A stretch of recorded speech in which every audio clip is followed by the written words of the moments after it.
Ted Williams wrote a book called The Science of Hitting. And in The Science of Hitting, he's got a diagram, shows him at the plate. And he's got the strike zone divided into 77 squares, each the size of a baseball. And he says, if I only swing at pitches in my sweet zone, which he shows there, and he has what his batting average would be, which is 400. If he had to swing at low outside pitches, but still in the strike zone, his average would be 230. He said the most important thing in hitting is waiting for the right pitch. Now, he was at a disadvantage because if the count was 0-2 or 1-2 or so on, even if that ball was down where he was only going to bat 230, he had to swing at it. In investing, there's no called strikes. People can throw Microsoft at me and, you name it, any stock, General Motors, and I don't have to swing.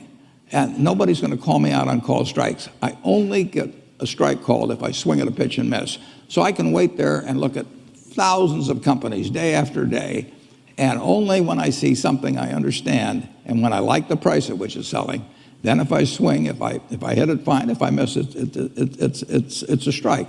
But it's an enormously advantageous game, and it's a terrible mistake to think you have to have an opinion on everything. You only have to have an opinion on a few things. In fact, I've told students, if when they got out of school, they got a punch card with 20 punches on it, and that's all the investment decisions they got to make in their entire life, they would get very rich because they would think very hard about each one.